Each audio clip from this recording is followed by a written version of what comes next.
Hello and welcome to The B-Side, where we take an honest look at the UK music industry. I'm Saskia, aka Sassy, and my guest today is a BAFTA-winning music director who has worked with the likes of Stormzy, Dave, Liam Gallagher and Sugababes, to name a few, just a few. It's the ever so gracious Kojo Samuel. Hi Kojo, how are you? I'm good, thanks. How are you? I'm well. This has been a long time coming, and guys, Kojo, he's like a big boss, and it's just been chaos trying to put a time down. So thank you so much, Kojo. We're very lucky to have you. I mean, we've had holidays, we've had COVID, we've had all sorts. So it's all good. It's all been kicking off, man. Okay, so to kick us off, I'm gonna start by asking you, for those who are listening who don't really know what the role of an MD entails, could you just let us know what that is? What is an MD? So a music director is essentially somebody that works with a performing artist on putting together their live shows. And I guess it depends on how you approach it, but your primary role or your primary sort of like directive is that you're trying to transfer a recorded piece of music into a live piece of music. So that covers everything to do with a performance, from sort of like a small acoustic performance to a large scale arena tour with, a band and orchestra or whatnot. Mm. And the MD's role is really to kind of pull all of that together from the creative sense in the creative sense of the word. Sometimes people think of a music director like, oh, is it like the visuals or anything like that? But it's the music. It's to make sure that things sound the way, the artist needs them to sound, and to find a creative way of sort of like performing. So it's picking the musicians, working with the musicians, coming up with live arrangements. As I'm sure you know, like how a record might be performed live versus how it is on the record is a different thing. So the music director's job is to kind of lead that. Also to act almost like a buffer as well between the artist and the band, that one voice that can kind of like sync the two different things, and also between the record company and management, and just the wider sort of team involved with a live show. So as a music director, you're kind of in the center of all of that, and ultimately, the way I like to think of it is anything to do with how that show sounds is your responsibility. Okay. So it sounds like a really collaborative process as well. I'm assuming you kind of have to work together with, like, if there's an artistic director or a creative director as well, to make sure that enmeshment of the two sides also. Absolutely. I mean, the artist, I would say, is the main thing, because you're working with their sort of music and what they've created. Yeah. Sort of, you're really trying to help them sort of actualize their vision, really. But within that, you work with a really wide team, particularly on larger scale shows now. So creative directives are really, really important, because the visual side of a show is huge now, particularly at sort of like, arena level and beyond. So you work very closely with creative directors, but also visual content. Now, content designers and stage designers, lighting designers, it's quite a wide team now involved with bigger shows. So yeah, you have to be able to collaborate, and also with the musicians as well, because, everybody has an idea of what's best for a particular song or a particular show or whatnot. And, you just have to kind of be a part of making the right choices. For sure. Did you study before you broke into the industry? What's the sort of history there? Oh, history. That's it. When everyone says history, I start to feel real old. No, I mean, okay, the simple way to put it is I kind of like to break up my career in the industry in two kind of phases. So my background is in production and writing. So that's what I kind of started doing post school. And I did that for, I don't know, 10 to 15 years, something like that. And when I kind of got burnt out and, decided or was feeling like I needed a change, or a change needed me, or however you want to look at it, I sort of meshed into the live music industry, originally as a keyboard player, just because I'd always been a musician. I'd grown up in a musical family and always been able to play, even though my vocation was more in the creative side of music as opposed to just playing, but I could always do it. So it was something I kind of fell into, but I think because of my previous experiences of actually, really being involved with creating music and writing music, it was quite suited to the music director role, which I didn't even know existed until I started getting in bands. And it just appeared that, and at that stage I was a little bit older. So then I guess then your average musician who's maybe coming out of college and, wants to be a live musician. So I think that my overall experience, coupled with kind of music ability and wide range of skills, because I've done work in music. I've done music for TV and film at a point in time as well. So I was able to kind of it all kind of suited music direction, really. Yeah. Because there's a wide sort of range of skills that are needed. And I just happened to have them. I was like, oh, this seems to make sense. Yeah. And I think also as well, because you're dealing with people, personality is a big part, just in terms of just communicating and being able to communicate with different types of people. Yeah, then the second half of my sort of career, I sort of went from playing in bands to then like, oh, hey, who should be the music director? Because that's what happens when you have a group of people. Somebody's got to steer the ship. Right. Somebody's got to fly the plane, And I sort of like started becoming that person. It seemed like, oh, he should be it. He should do it.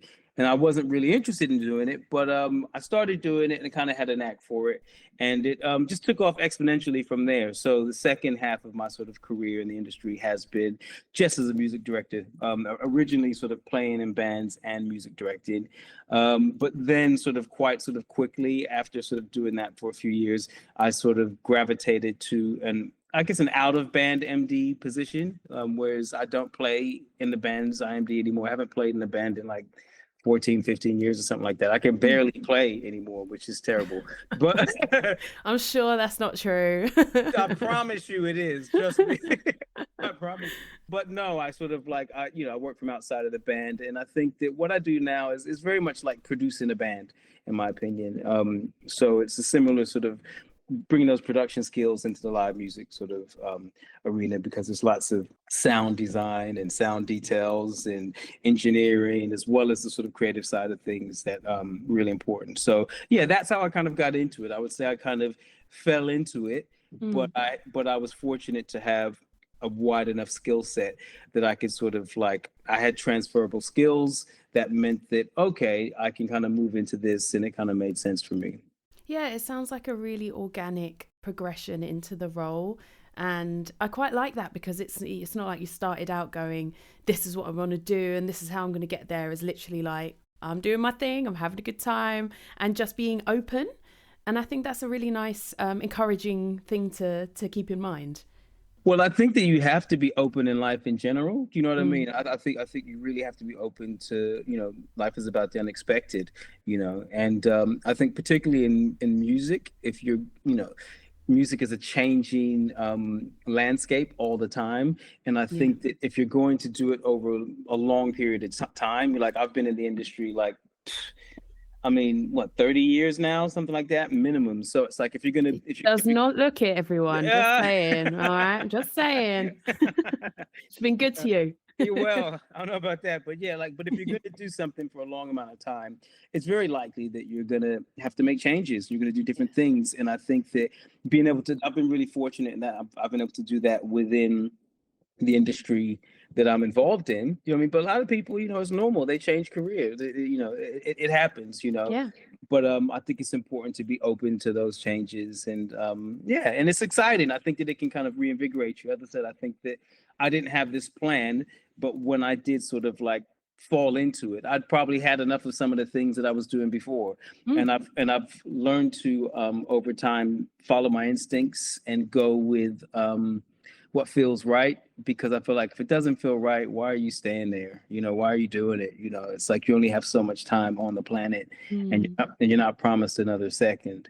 So I just could go to what feels good and go to what serves you, and also where you can contribute and where you can add value. I think we all know when we start sucking at something, where something isn't working anymore, and you have to be honest enough with yourself to say, okay, you know what, let me see if there's something else I can do here.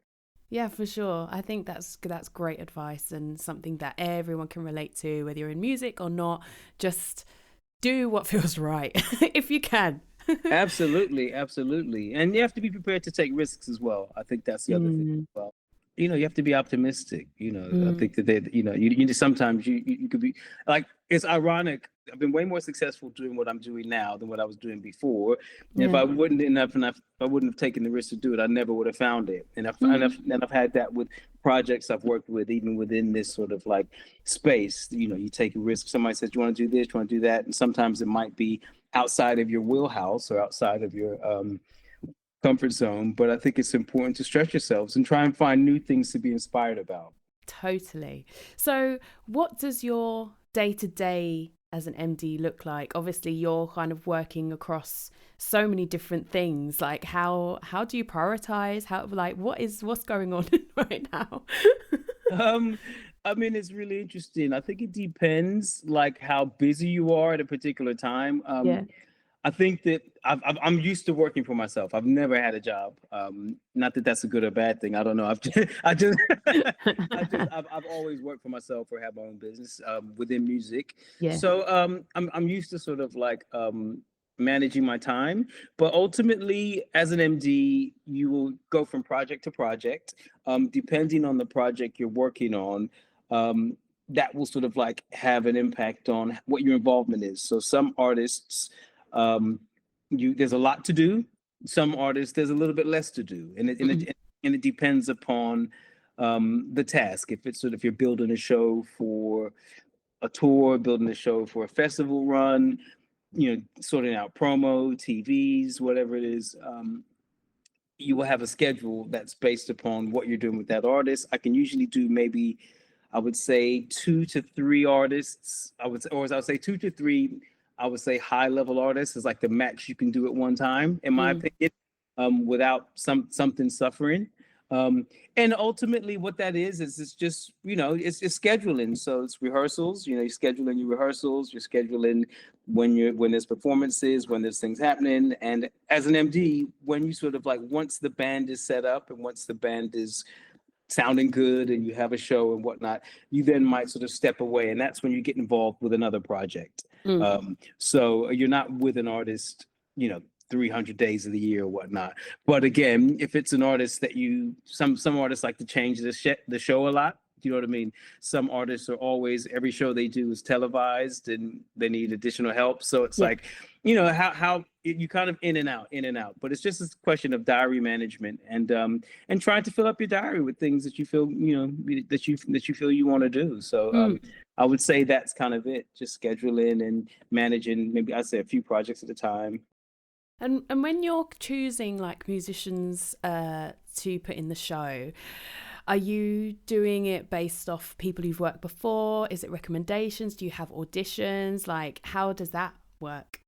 It's all of the above. Literally all of the above. I think over time you sort of like you have a pool of musicians that you've worked with.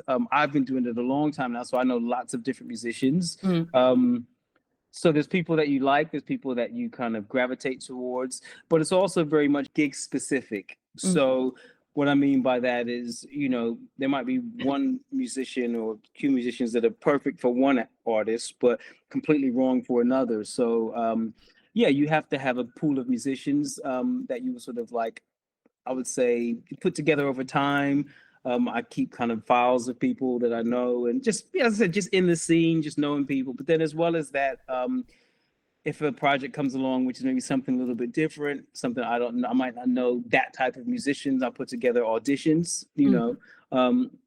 I used to love having auditions because you get to meet new people and you get fresh people on the scene or whatnot that are kind of like looking to get involved in things. So Yeah. that's another way of finding people, and also again recommendations. But I would say recommendations from people that you trust, because all art is subjective, and particularly with music is like that. So it's like there's somebody that somebody else might think is amazing that I might totally not vibe with. So Mm, yeah, so you do take recommendations and whatnot, but I always like to kind of listen to people I like to go to shows. I go to a lot of gigs. I always say to people, like, if people might reach out to me via email or something like that, and say, get me down to a show. I might go to clubs or bars or whatnot. I've literally I've met people in just random jam nights, and then got them to an audition, and then had them on a gig and worked with them for the next 4 or 5 years before. So I'm quite open to that, and just trying to find new talent. As you've had such a varied career, we're gonna touch on just a few different projects you've MD'd for, and then you can give us a breakdown, if that's cool, on how it sort of came together and how it ultimately played out, to give people kind of a flavour of the varied amount of things that have to happen from project to project. So the first one I wanted to touch on was the Stormzy Glastonbury set, where I'm sure if you look it up, you're gonna know the photo. It's him in that iconic Banksy stab proof vest. How did that come together? Were you asked by the label? Did Stormzy reach out? How did you get on that project? Yeah, it's interesting. It's crazy to me because that seems like such a long time ago now. I mean, yeah, 2019, guys. But it's iconic. No, it was. I mean, it's I haven't worked with Stormzy in a good few years now. Yeah. But no, I mean, that was a really exciting time. I think the whole world and the whole music, I think post-pandemic, it's been mad different. You know what I mean? Yeah. It's been very, very, very different. At that particular time, it's really funny because I hadn't really been working with any rappers for a minute, really. I worked with Plan B for a long time, for a number of years. Love that. And I think he was the only one I was doing. But before then, I used to work with a lot of people in the early kind of I don't know what they call them now, but between 2012 and 2014, 2015, I worked with this. But I hadn't really, I'd purposely wanted to do some other things. And then I can't remember if it was, I feel like it was the tour manager that might have reached out to me. But ironically, when I came in, they hadn't been doing that many big shows yet. And the team was sort of growing slowly. And I knew, as I said, I knew the creative directors from before. We'd done other things in the past, but totally different things. They're a team called Tallbox, and they do a lot of amazing stuff. They from that to Drake recently and Teddy Swims, and they're amazing. But at that particular time, one of them was a choreographer, and she worked with me on Jess Glynn. So we were just doing stuff all the time. And then the other one used to be an engineer, but he was now sort of working with Stormzy. And I think that they thought I'd be good to kind of come get involved. And again, there's only so many people music directing. I think there's more people that do it now, but at that particular time, there wasn't a huge amount of people that did it, because it's a really hard thing to do, really. I think so. They'd reached out. I think there was a show, I want to say the Mercury's, Mercury Music Awards, maybe a couple years before that, or a year before that. And they reached out to me very short notice. I couldn't do it. And then Stormzy did a wireless headline show that they'd asked me to be involved in. And long story short, I was supposed to do it. And then the scheduling got messed up and it got weird. It just got weird. So I was kind of I kind of tried. I was there a little bit, but not really. I wasn't really involved in that. And I think because of those two near misses, I think when they found out that they were doing Glastonbury, they were like, okay, let's make sure we lock you in. Let's make sure we get you to do it. Let's make sure we sort of agree and whatnot. And that was sort of it. I was the tour manager, then the manager. We had a meeting about it. They let me know what the show was. Obviously, the gravitas of a headline show for something like Glastonbury is about. So, we had a long time sort of run up to it. Yeah. And it was literally just from there. It was just, we started sort of planning. Does that answer the question? Yeah, of course. I think it's just so interesting because obviously it's a televised festival as well. Is that a different experience from sort of not just a festival, but a festival that's not televised? Have you done that? And is there a difference between the two? No, well, I would say it's not even so like so. Basically, I've done like pyramid shows before. Like I think like I've done Jessie J, I've done Plan B, I've done Jess, I've done like we've done different things, but a headline is a different thing. So I think that's what it is. I think a headline show is like that. It's supposed to be the best show of the night.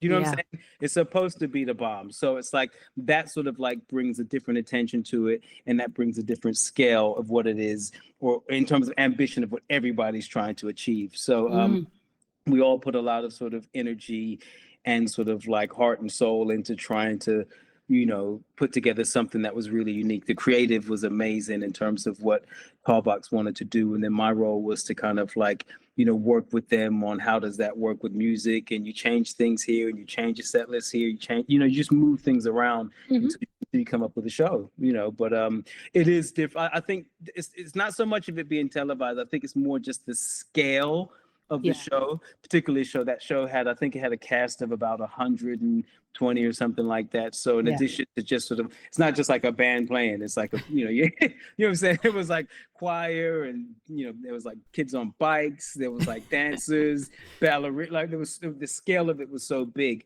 And I think that's the only time we did the show. That's the other thing as well. So it's not like a tour when you sort of like, you're doing a show for like 6 months and then you put that show on a big stage. It was like all sort of rehearsals and production rehearsals were geared around doing that show, and it has to kind of hit at that one time, and then after that take it down and that's it. So so I think that's the sort of challenge with that type of thing. It's a lot of pressure. As you say, it's like it's got to be the best show of the night. It's a one-time only thing. Like this show is not going to happen again exactly how it is. And how do you mitigate the nerves, the anxiety? Do you even feel that because you're so experienced? Like, what's that like? I think I'm honestly, I have to say I'm really lucky and really blessed. Obviously, you do feel that, but like I think again, I'm really lucky that I got into a lot of this when I was a little bit older. So therefore, I think a part of my sort of like USP as an MD is being a safe pair of hands. Yeah. Do you know what I mean? That's kind of like a part of the thing. Somebody's not going to panic. Somebody's not going to freak out. Somebody knows how to deal with lots of things. Somebody that can manage a big team of people and whatnot. And I think that those things kind of come into play even more so than even your sort of creative output sometimes, because it's like lots of people can come up with an intro or an outro or a link or whatnot, but like, and that's great. But what's really important at sort of that sort of scale is just managing things. And managing people, managing teams, doing things on time, doing things within budget, and things just working. Do you know what I mean? So yeah, you do get pressure and you do get nerves, but again, it's like I'm really fortunate that things like that happened like quite deep into my career. So I'm sort of used to sort of dealing with big shows and managing expectations and sort of like and just managing sort of like pressure. I think that's something I'm okay with. And I think it sort of like ties into that thing of huge audiences. So like the next thing I want to ask about is the one that you won the BAFTA for was for Eurovision Song Contest. We're not going to talk about the politics now. This was back before it was kind of a bit weird now, but that's when it was in Liverpool, so 2023, and that was the year that Loreen won for her song Tattoo. I mean, congratulations, first of all. I mean, what a win. I mean, it was very well deserved, of course. What is going on there? I don't know, like, because there's just millions of people watching, like all over the world. How did you kind of approach? Is it the same approach each time? We're scheduling, we're getting people together, or is it different? Because it's Eurovision, it's institution. What's the approach? Do you know what? It's really funny. Like, for me, everything kind of starts in your mind, right? Everything starts in your mind, and I think that I'd been going through a sort of period when I was really quite keen to branch into some different areas and start doing different things. I wanted to do more TV, more sort of theatrical type things. And I think that it's crazy because the people that asked me to do it, it was really funny. Like I had done, maybe I think it was the year before that, I had worked on Commonwealth Games closing ceremony as music director for that. And Yeah, I sort of like the one thing about working in TV and large scale TV, which I would say is different than the music industry, is that there's a lot of people around and there's really, really big teams to do things. So from my point of view, if I'm working on a big music show, yeah, there's a lot to do, but it's like there's just the team feels like quite small Mm. between like yourself, the music director, the tour manager. Everything is kind of downstream.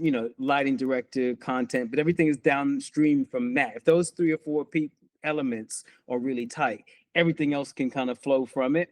Yeah. With something like a big TV show like that, you're just a cog in the wheel. You're just a cog in the machine, so to speak. So there's like there's such a wide team in terms of like production, design, coordination. There's so many people to help you. And also there's so much time. Do you know what I mean? In the sense that, again, you sort of, I think Eurovision was maybe a 6-month project or something like that across it that I was involved in that for. So yeah, it's again, it's the same skills of time management. A lot of it is sort of like, because people always think like, oh, were you doing music for the contestants? I was like, no, it's it's a competition. So what the music director's role is just everything outside of the competition. So that's the interval acts, which are sort of the bits in between, the openings, the where you have like artists that are coming back from different sort of eras that might do special one-off pieces. So you may be involved in that, or you may not. It depends on if they need something or if they don't. It was one of these projects that actually, initially it was like, oh, you just can do this, this, this, and this. But the amount of things I ended up doing kind of grew, because one act might be like, oh, we don't have a music director. Do you guys have anybody? They'd be like, oh, well, Kojo can do it. And it's like, oh, okay, so you're roped in to do that. But it was lots of fun. It was very, very, very different. I love doing different things. I was into Eurovision slightly, like I knew about it, but I was definitely not like a massive fan. And then now I'm like a super fan, which is crazy because it's so different to so much of what I do. But like, I just, it was something I was open to, and I just thought, yeah, let's see if I can do it. And in a way, for me, it didn't feel like as sort of challenging or as tricky as other things that I'd done in the past, just because I felt you had such a great team of people around you, and it really is a team effort. Yeah, it was fine. I think by the time it all happened, it felt kind of quite like, oh, this is pretty straightforward. But I think that the work was good. When I kind of looked over it, I was proud of most of the things that we did. And yeah, it just felt really good. And it was an amazing thing to be a part of, more importantly, because as I said, you're working with people that are like, across the disciplines, they're all like top of their game and, best in class. You'd be really, just the level of everything is amazing. So with the sort of those acts that come in and do their little cameos or whatever, do you have to kind of have the prior knowledge of like what that's in reference to so that it makes sense to you and then it makes sense to the viewer? Is it kind of, how does that work? Yeah, it's all of that. It's the more you know, the more you can. I was supposed to say, the more you know and the more you understand, the better you can deliver things. So there were like a couple of the producers that I work with. They were like real like Eurovision super fans. They'd be like, "Oh no, you have to watch the original thing. You have to watch that. You have to check this out." And they were so helpful. Yeah. And you kind of get into it, and then you watch it, you just kind of get a sense of it. But then also as well, it's like you're communicating with them directly, and they're sending you stuff and you're sending them back things, and some things they don't like, some things they do like. You just kind of build that relationship. So it's sort of like, it's those skills of just being able to communicate as well, and sort of like understand somebody's needs, because it's like there are artists from Ukraine, there are artists from Sweden, there are artists from all over the place, and everybody's got different sort of like expectations and different sort of like tastes. Do you know what I mean? You're having to do something, you're doing metal, something you're doing is dance, somebody else wants something hip hop, somebody else wants something real pop. It's like, it's really it's a whole mishmash of things. So yeah, it's just a bit of that, really. Yeah, 6 months of work. That's insane. Again, for one night. That's crazy. It's funny. Well, it's 3 nights. Oh, you do the semi-finals and the... It's all of that. So it's like I can't remember exactly how many things I had to do per show, but it just kind of grew. But it just depended on what it was and how the show was kind of scheduled. But what I would say, a lot of it I would just do from the studio. So it's like, it was only the on-site stuff wasn't that much, but it was a lot of back and forth with the producers and the production team and the lighting team and the, you know, and the creative team and whatnot, and putting things together. So yeah, it wasn't 6 months like every day, but you know, it was there in the back ticking along, and it's kind of that's how that worked. So I just love it. I love Eurovision. The heart of it, guys. Don't get me wrong. Well, but you know what though? It's really funny. Like getting into it, you kind of like, I think particularly for sort of like, you know, it's very pop. It's very sort of like kitsch, and I think it's quite interesting. Just seeing how different people sort of like, or different nations appreciate music and look at and how they feel about music. It's like I kind of had an idea of how, like, I think even on the continent, it's a bit more of a bigger thing than it is for us here in the UK. And yeah, I find that kind of side of it fascinating, because it's still the same thing. It's still like the same 12 notes on the keyboard, and you know, you still have to sing, you still have to perform, and it's like a lot of the things that people think are easy, or oh, anybody could do, it's actually a lot harder than you actually think. I think the year that I was doing, I think even the quality of some of the singers, I was like, damn, I don't know what they're saying, but they can actually really sing.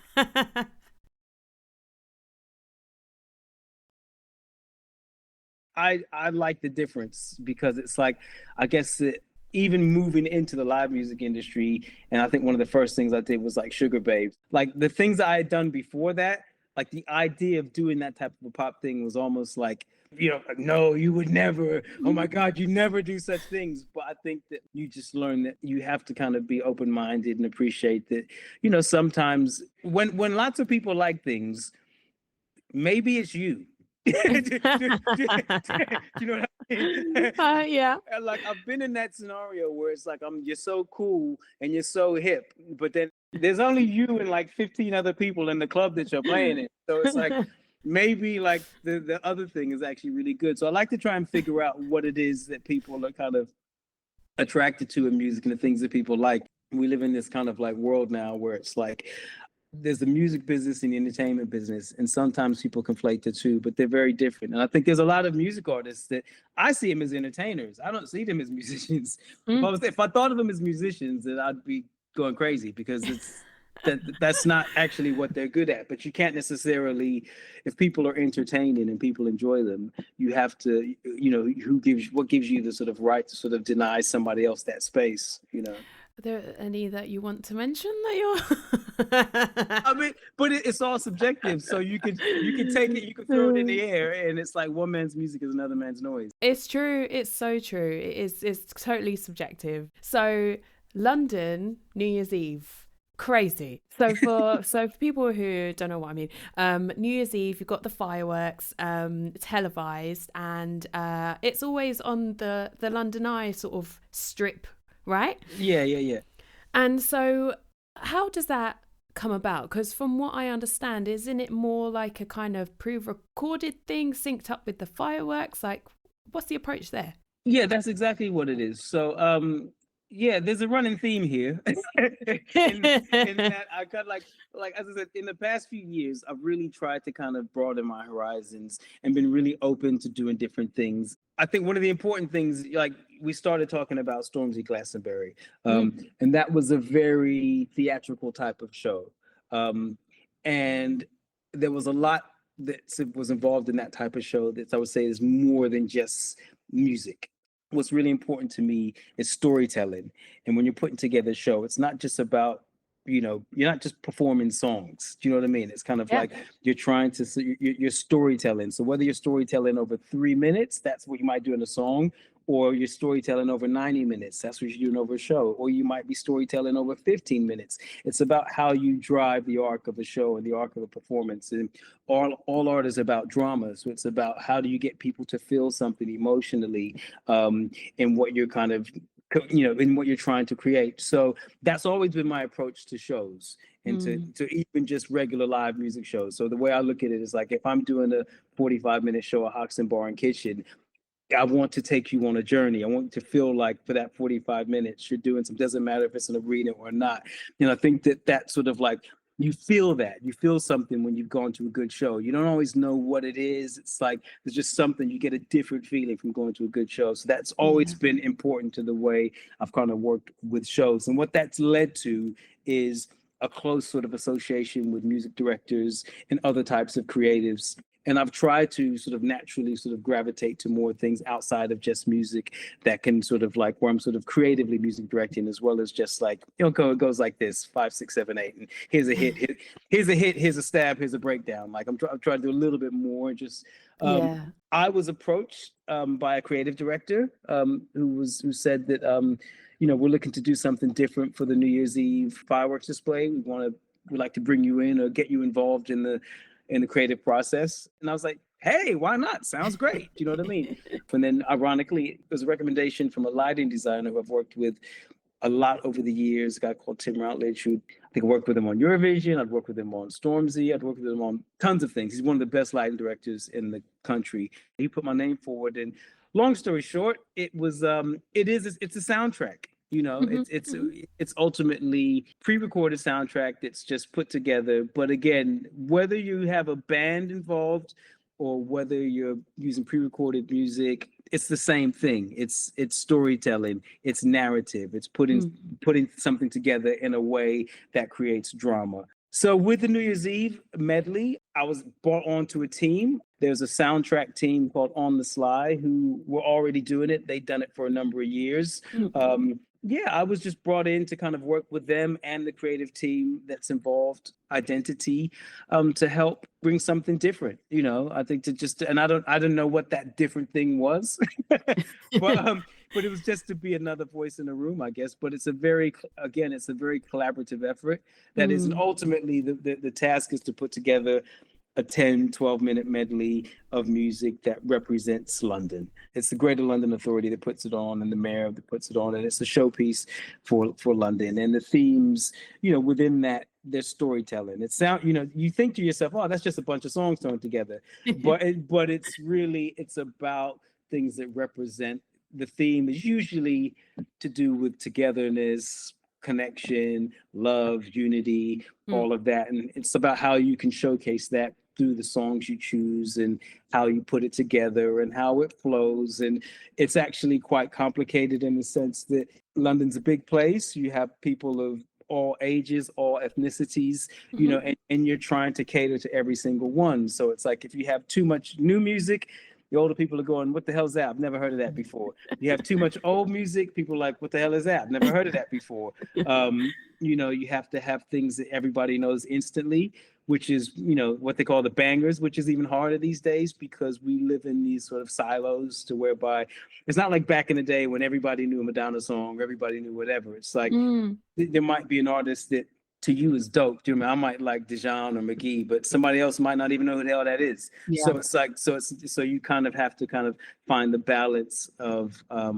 what people will enjoy, but what also is a little bit, sometimes you have to find things that are kind of cutting edge and whatnot. So yeah, that's what the job is. You just put together this medley. And again, I work with a team of people and I'm almost on that project. I almost work more like a consultant than a music director or a producer, because obviously On the Sly, there's like 3 producers. And then if you have another producer, it's like everybody can't fly the plane. So it's just you figure out your role in it, which is something that I think we all manage to do. We figure out what we're good at and when to let one person take the lead and when the other person just shuts up and let somebody else do it. But I've done it for the past 4 years. It is a pleasure. It's really, again, it's something that is a lot more complicated than it seems because it's a lot of back and forth. And in addition to our own internal team, then you have the GLA, which is they have their own creative team and they have their own idea of the story that they want to tell. Ultimately, they're sort of paying for everything, and it's the mayor's show. So he wants to put across certain messages to the people. And again, it's like the interesting thing is it's like it's seen by, millions of people around the world on the night and then subsequently on YouTube. And it's an interesting project to do, fun project to do, but again, has its challenges, has its limitations, but you just try and bring your sort of musicality to it and see what you can do. Are you able to rehearse the fireworks? So is it just a fingers crossed We've synced it all up. Like, how does that work? We do the soundtrack first. That kind of like happens, I would say, between August and October, ideally. Yeah. It usually slides into November. But then what you've kind of put together, that gets passed on to the firework team. And then there's a design team, a lighting team. If there's drones, there's a drone team. And they all have things that they do. I don't know exactly what they do. Okay. Do you know what I mean? Fair. I don't know how much they do it, but it is like then there's like a couple of months of them doing what they do, but most of it is done in software in terms of it's pre-programmed. They're able to put together a design and they're able to look at the design, but in terms of the fireworks, the night that you see them that's the only time that happens. But obviously not just they're hugely expensive as well. Yes. But the team that does that, they're sort of like, again, best in class, and they kind of like do this type of thing all the time. I think they've done the fireworks for New Year's Eve for many years, but then they do the same thing in other parts of the world and other parts of the country, and the same thing with the soundtrack team. It's like when they don't do this, they're doing something in Dubai or Saudi Arabia or or Shanghai. Like it's like it's so. If you don't get a rehearsal as such, the first time I see it is when everybody else sees it in its full entirety. But I think that certain parts of it, they do kind of test. And I think that with the drones, there hasn't been drones for a couple of years, but I think when they did have drones, they had to sort of like test some of the drones in like an airfield and do all of that. So it's a process, man. Yeah. But they've got it down pat, essentially. They know what they're doing. Well, what an honor to bring in people's New Year's, like 4 years in a row. That's an amazing thing to do. Yeah, it's fun. As again, you just never know. I think that you never know what things are going to come your way in this industry. And I think you have to be open. And I've really enjoyed it. If you're not moving forward, just standing still, which is that's pretty obvious. but you know what I'm trying to say. It's a nice little soundbite. It's true. It's true. Okay, so the last one I want to touch on is very different. The Tiny Desk session that the French artist Luce and the Yakuza did. Oh, yeah. Love it. Absolutely love it. And I just thought it was so interesting. You know, you're doing these like Eurovision, millions of people, like London fireworks, Glastonbury, and then like Tiny Desk. Again, for anyone who doesn't know, it's like a corner desk and you've got the biggest artists as well as emerging artists all coming and just doing their thing, whatever approach they take, just live. And it's always it feels like an enrichment. It's like going back to that, I can actually play an instrument. Do you know what I mean? Like I can actually sing. Do you know? Like, and I think that's why it's such a institution these days, because it actually, there's like no lighting, there's like no effects. It's just artists doing their thing. So what was that like for you as an MD? Oh, I mean, I love things like that. I love acoustic sessions. I love small sessions. I mean, Tiny Desk is particularly unique as well. I think one of the magic things about Tiny Desk, which I'm not sure if people really realize it, is that there's literally no effects. There's no even like individual mics. There's just like a couple of room mics to pick everything up. So even in terms of the way people play, they have to play in a way that is they're not going to overpower the singer and whatnot. And the singer has to be able to sing, in that room and in that space.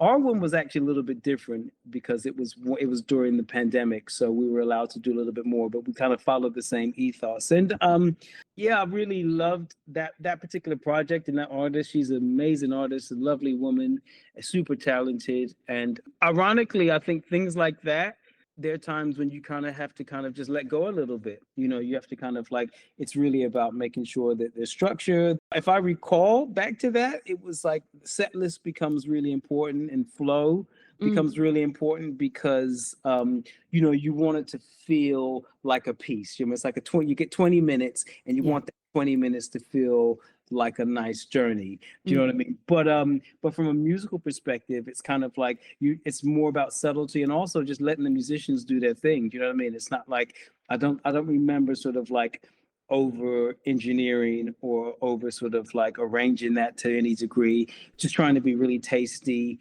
and careful with how you approach it, and just give a solid platform for the artist to perform. And I think that it was, yeah, I really enjoyed that. A lot of people saw that and kind of were aware of her, and kind of, it really helped. So yeah, I love doing that type of thing. I think that it's becoming more and more important to do performances like that, because I think that everything is digital, and it can be manipulated in so many ways, and a lot of artists use a lot of auto tune live, and there's lots of track and lots of backing track. And I think what we do on a big show, it's great, but a lot of it is sort of like, a lot of it is just, there's so much going on that it's hard to really kind of connect with the artist. So I think that I think that as things get more technological, and as AI and becomes more a part of music and the music we create and the music we consume, I think these sort of like natural sessions and these natural sort of like, this is really what's happening, are going to become more and more important. And I think that's one of the charms of Tiny Desk. I think that's why it's become such an institution, because people really want to see real artists performing. Again, I helped out a little bit with another artist, MDing, that I worked with a bit. Oh, I love MDing. Oh my gosh. Yeah, I've only done bits and pieces with him. I helped him out with a few shows, but he did one, and I kind of just helped out a little bit. And it's the same type of thing. It's like, it really is. I think those shows are really about the artists and the musicians, and then just making sure that there's a structure. And again, I've seen so many, and the ones that I actually enjoy the most are the ones that are like, I would say, under engineered. Do you know what I mean? And then where you're not trying to do too much. So again, it's like, I think like in anything in life, you have to kind of know what to do, but you also have to know what not to do. Do you know what I mean? And sometimes the best thing to do is to actually not do too much and just let something breathe. So yeah, I think that's, if I recall, that's how we approach that. Yeah. Thank you so much for taking that stroll down memory lane. It's all good. I'm just going to wrap up with some questions and let you go. Thank you for being so generous with your time. And it's such a plethora of knowledge and experience. And I've really enjoyed the chat. So thank you. Was there a favourite performance that you've been, or project that you've been the MD for? I'm the worst at answering this question. No, because it's like, what's your favorite finger? Or what's your favorite? No, do you know what I'm saying? Like, do you like all of them, really? Do you know what I mean? Of course. Like, no, I think that I enjoy different things about different things. You know what I mean? I've worked with Jess Glynn for years, and I really enjoy her, and I enjoy the band, and I enjoy the challenge of having worked on it for so many years. When I did Stormzy, which was a long time ago, but when I did that, I enjoyed the challenge of like taking this grime artist that at that particular time was big, but then putting that onto like this global international stage and doing it in a way that could be sort of like appreciated by everybody. That was like a beautiful experience. And then doing Eurovision, which is sort of seen as a bit more sort of cheesy type of kitsch type thing, seeing if I could kind of like bring something else to that, and do you know what I mean, and make it fun and enjoyable, but for me, but also to be appreciated by other people. So it's like, even that's like, so I just, I enjoy all the different aspects of those things. Is there an artist that you've worked with when they were emerging that you thought they're going to be big, they're going to go far? That's a tough one, because I've been really lucky that like, my introduction to the MD space was kind of like with kind of like a mainstream group. And I've always kind of worked with sort of like people when they were sort of at that sort of precipice of just about to break big. Do you know what I mean? So like, it's not like, there's been very few people that I would say I've started with from like ground zero. But then again, I mean, when I first started working with Jess Glynn, she had just done, I think, Rather Be had come out. But like, I didn't know I wouldn't have thought that we'd be here like 12, 13 years later and still doing stuff. When I worked with Jessie J, she had just done Do It Like a Dude. So again, she was just starting, but it's not like the beginning, is it? Do you know what I mean? I don't know. It's hard to really say. So Yeah, I don't know. I'm trying to think about. I can't think of ever. I'm trying to think of somebody that was with from the very beginning. Nobody knew anything, nothing released, and then they turned out to be massive. But that means that you're the person they bring in when they want to get to the next level, essentially. Is what you're that's what you're saying. But I think that there's been artists that I've worked with at very beginnings. Tom Odell. I worked with him for a very little bit. Hmm.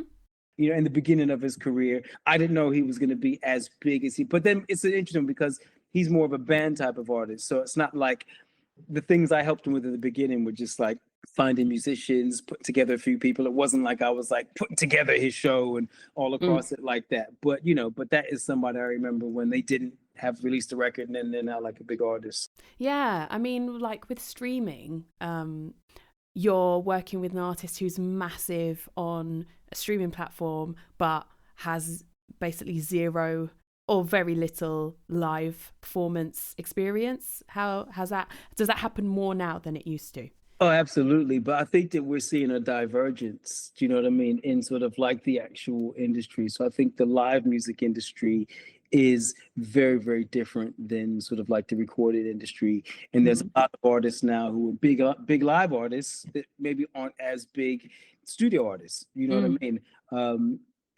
Or what you're seeing a lot of now is, I would say, you used to have your sort of legacy artists. Yeah. But I think now I've been coining this term. I feel like now you're having like pre-legacy artists. There's lots of artists that are kind of in their sort of 30s. They're not older artists, but they're people that they have songs from maybe like 5, 7, 10 years ago that everybody knows, and they're still able to tour. And actually, they're probably more active on a touring circuit than a lot of the kind of new artists, because it's becoming harder for new artists to really break through, because touring is an expensive business. Ultimately, by definition, it involves a lot of people. You go from you need like. You go from just doing something in the studio to all of a sudden you need a dozen people, and these people need to be paid every day. And that's just like, and that's at a small level. Like for a lot of female artists, it's like, they might have stylists, hair, makeup, before it's like $5,000 before they even walk out the door. Do you know what I mean? So it's an expensive business. So I think that you see a lot of artists that have kind of had success prior, that are able to really do really well on the live scene. And I think that like festival season is a perfect example of that. You see all these acts that have been touring for the past like 15, 20 years. And you're like, oh, they still here? They still here? And it's like, yeah, they are. And in festival, yeah. And like particularly internationally, it's like, it's a big deal for them. So yeah, I think the live thing is really important for artists, because realistically, most artists can't make any money out of streaming. That's just the simple tell. It's like the gap between sort of like rich and poor, so to speak, is kind of, as in society, is getting wider and wider, and you sort of have this kind of hollowing out of that kind of middle class, and you've sort of got your top end people that are able to kind of tour internationally and make money, and also stream well. And then you have people that are sort of starting out, or ambitious, that labels are taking a chance on. But there's a lot of people in the middle that it's just really difficult to sort of make money, just literally. And if you can't actually make money to survive, then you can't actually continue to sort of, put time into your art. So the live revenue stream is a big deal for a lot of artists.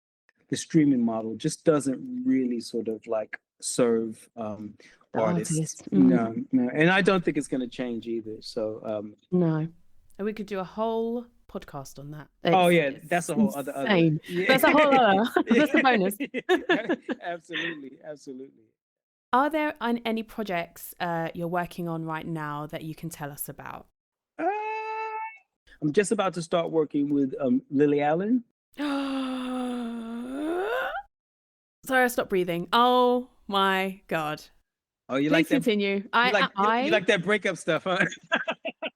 Since LDN, the All Right Still, oh my God, Smile, like literally, I'm a day one girl, okay? I'm day one. Please continue. I must have been like 11 years old and I was singing all the stuff I shouldn't be singing, but please, go ahead. she's working on this. She's just released an album, which is I think that album's amazing. I love the record. I was listening to it before I kind of was asked to get involved in the project, and yeah, working on that. She's touring in the spring, and throughout the summer she's gonna be performing that album. So I'm just helping. I'm just getting involved in the project and sort of doing what I can. I think the ambition is to do something a little bit different in terms of how it's performed. So we'll see what that kind of ends up being. So that's one thing I'm working on for sure.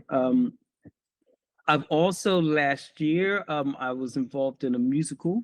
Funny enough, or workshopping a musical, which is going to continue next year. And I think that what we've seen in the past couple of years, there's been in theater in particular, the IP has become a really big thing. So IP being intellectual property, and different catalogs being used in theater and whatnot. And what that sort of like, I think that where you have more contemporary type of music, that I've got involved in a couple of things where it makes sense to sort of have me and pair me with maybe a more traditional theater type of music director or composer. So I'm working on a project. We did about a year's workshop last year. We did a few different sessions. We've got a few next year, and then that'll probably be something that goes into theaters, maybe late 27, more like 2028. So, but that's like pure it's theater, but it'll be immersive in some way, shape, or form.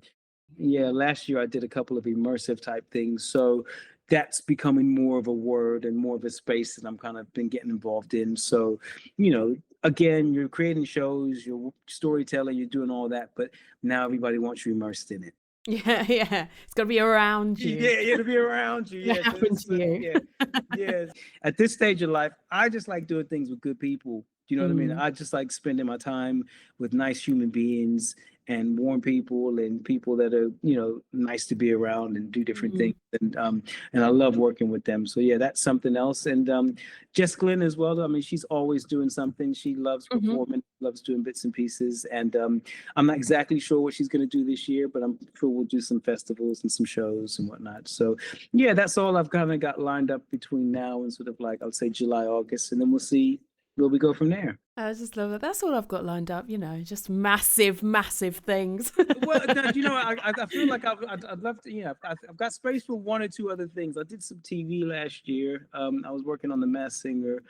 They had a band, and I kind of worked on that for a bit. So I'd love to do more TV, something like that, because I really enjoy that space. But no, that's kind of like where I'm at now, and we'll see what else comes along. Oh God, I'm so excited. Oh my gosh, wow, what a year. 2026 is turning out to be everybody's year. So what I'm thinking, crazy. Right. I hope so, man. Let's hope so. We're going to end with the quick fire questions. I need to let you go.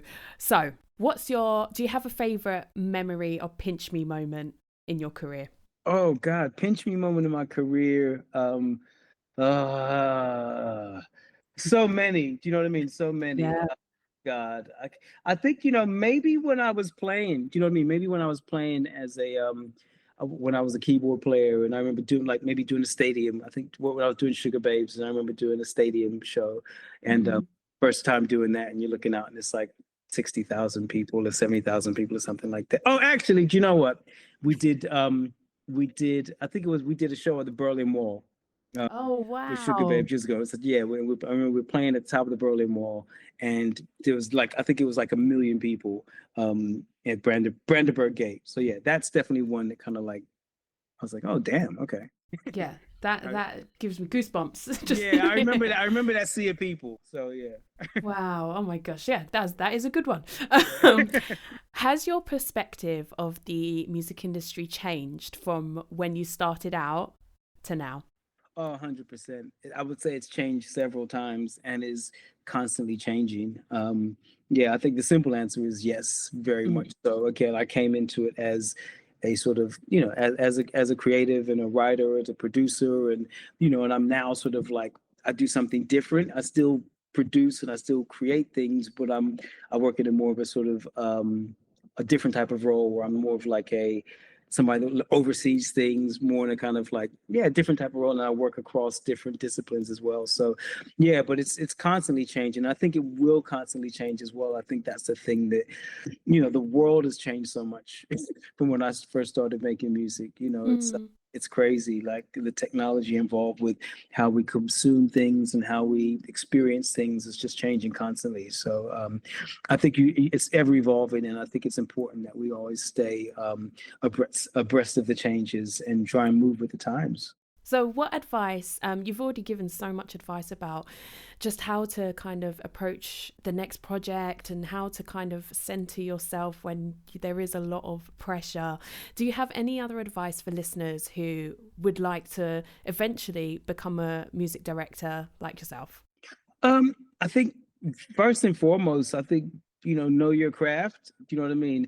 I think discipline is just really important in terms of like, just really trying to be good at the things that you're supposed to be good at, and knowing your craft and knowing your space. And just, I think being really true to the art of what it is that you're trying to do, being true to the sort of essence of it. And I think everything else stems from that. I think focusing on the work and focusing on, as I said, just trying to do really, really interesting things. And I think being open to different things, creatively speaking, having an open attitude to different types of people, different types of music, all type of things. But I think one of the fundamental things is like, just treat it, give it the real the attention it deserves when it comes to this. I think a lot of people can get kind of trapped into like what things look like as opposed to what they really are. And people want to kind of like, just post things on social media and this and that, whatever. And it's not about any of that. Just be really good, be focused, and take it seriously, and I think that the world needs good art. It's a catalyst for everything. It's like music. It's tied to our base emotions. You know what I mean? It's like particularly in the world we're living in now. It's like we need to be moved emotionally to actually do things. And I think that in so many areas, people have become so numb. Do you know what I mean? So I think that you have to be really true to the source of, the art of what it is that you're trying to do. And whether across any creative discipline, I think that that's really important, because that's how you retain the power to kind of like move people and ultimately sort of like share and it's healing. That's the whole thing. I think art is really about healing and moving people and about emotions. And these are all very real human things that matter more than anything else. So yeah, I think that's my advice to people. Thank you so much for that. That is beautiful. We're going to end with favorite song or artist right now. It changes all the time. Is there one that you're kind of putting on a bit more than the others? Oh man, I mean, I guess past 6 months, past few months, Clips. The new Clips record was crazy. The recent Clips record, that's not new, but the Clips record is doesn't need to be new. Whatever you're listening to, yes, yeah, Clips. Dijon. I don't know how you pronounce his name. Listen to a lot of Dijon at the moment. But listen to a lot of Lily Allen at the moment. Of course. Yeah, but I mean, I would like. I swear to God, I'll listen to it anyway. But yeah, definitely those things have been on repeat. Nas. I've been listening to a lot of Nas. I think those are the things that come to mind straight away off the top of the dome. Kojo Samuel, thank you so much for joining me today. Where can people find you on socials? Oh my God. I do have a website, which is kojomusic.co.uk. Yep. I am on Instagram and on LinkedIn, Kojo Music Official, across most of the socials. However, I'm not very good at the socials. It's just something that I have to find a way of doing that kind of resonates with my personality, because whenever I try and give it a go, I do it for a little bit, then I get bored. I don't like putting so much of my time into these apps and these algorithms. So Yep. I kind of stay away from them a lot. So therefore, like at the moment, I just maintain a profile to speak. Yes. I mean, just so that people know I'm not dead. But yeah, anything that's Kojo Music Official, I'm at. And LinkedIn is probably the best place to kind of connect with me on if anybody wants to actually collaborate on anything. Amazing. And you can find me at Saskia Kumba on IG and TikTok. You can follow at the B-Side Music Pod, and you can even email us on the B-Side Music Pod at gmail.com. See you next time. Nah, you were really good. Damn.